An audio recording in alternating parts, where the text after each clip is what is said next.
Because I had a meeting with the President, I requested for the meeting to inform him of what we had seen and discovered in relation to the BARM election postponement.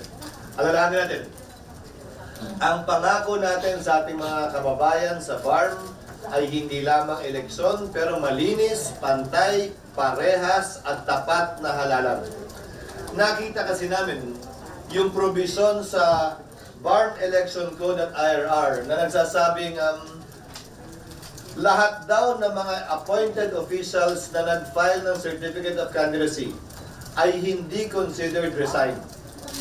Nakalagay din doon na kung matatalo man sila sa eleksyon, hindi daw applicable sa kanila ang 1-year ban at pwede silang i-appoint agad. Itong dalawang provision ito ay paglabag sa saligang batas, an express provision of the Constitution na nagsasabi na hindi pwede makilahok sa partisan political activity ang sinumang opisyal sa civil service, appointed man o permanent man o appointed in a coterminous capacity. Kaya di ba napapansin nyo, ang kalihim kapag ka nag-ahay ng Certificate of Candidacy, ipso facto deemed resigned na sila. Bilang halimbawa, si Secretary Abalos, hindi niya na kailangan mag-video pa ng formal, di ba? Pag-file niya, tinuturing ng nag-video siya.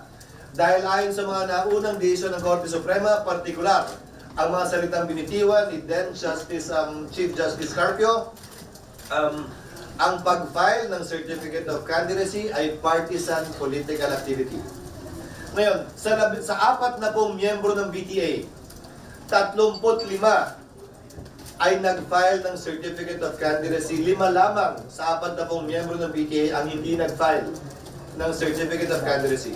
Ibig sabihin, 35 sa 40 ay ipso facto deemed resigned na sa paghain lamang nila ng kanilang Certificate of Candidacy. Unang hakbang ito sa aking paniniwala ng pagkakaroon ng pantay at malinis na halalan sa darating na Mayo man o kung ipagpapaliban ito kung anong petsa man. Para sa akin, kaya ako nakipagpulong kay Pangulong Marcos upang sabihin mas importante ito bago natin simulang pag-usapan anumang pagpapaliban ng halalan.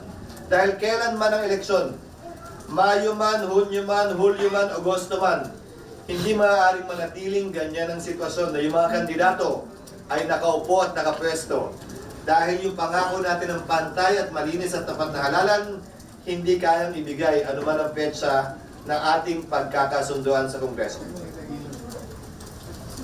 Pinulong ko siya para sabihin kung ipso facto resign, marapat yan ang timbangin kung sino-sino ang ipapalit sa mga miyembro ng BTA na tumakbo.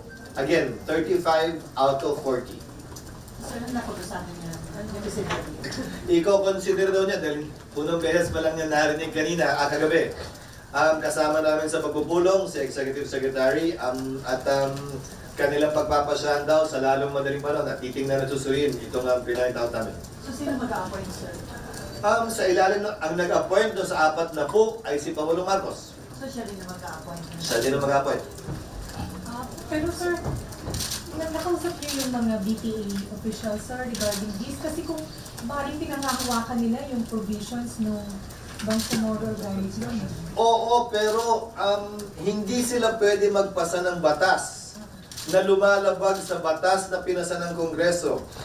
Higit pa doon, hindi sila pwede magpasa ng batas na lumalabag sa saligang batas mismo. Kami nga, hindi rin namin pwedeng gawin yun. Ulitin ko, klaro para sa akin yung provision ng Konstitusyon. Ipso facto resign ang sino mang tatakbo. Walang exemption doon. Appointed officials. Maliban sa elected officials, hindi yung saklaw ng elected officials. Di ba ang elected official? Pag kongresista, tumakbong senador, hindi considered resign. Kongresistang tumakbong mayor, hindi considered resign. Mayor na tumakbong governor kasi elected sila. Sir, kasi yung election code naman and IRR, sila lang yung gumawa nun. BTA ang gumawa nun at saklaw pa rin yun ng provision ng Omnibus Election Code. Hindi nila pwedeng labagin ang Omnibus Election Code. Hindi rin pwedeng labagin ang Constitution. So, questionable, sir, yung IRR nila? Ano?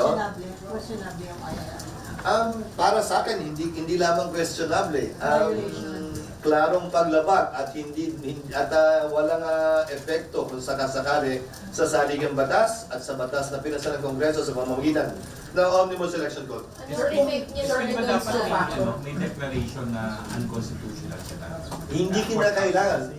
Ulitin ko, ang pangako ay hindi lamang pagkakaroon ng eleksyon, pantay, malinis at parehas na halalan. Kung i-intend pa siya ng Pangulo kung nais niyang hintayin, pero pwede rin naman gawin na ngayon para sa akin dapat gawin para magkaroon tayo ng pantay at malinis na halalan doon nang walang pinapaboran at walang nakakalabang. Sir, isang buwan na since the filing of the COC, so lahat ng mga actions nila after they filed, non-binding na yung mga yun. Ibang usapin yun. Ang COA na magpapasya at magdedesisyon nun kung anong epekto nun kung sakasakali, pero para sa akin, deemed ipso facto resigned na sila. At kung ang sinasabi niyo, kailangan may decision muna, mag-final decision pa, kung sakasakali, tapos na yung halalan, nakalamang na, at baka madagdagan pa yung illegal na mga gagawin at mangyayari sa BTA.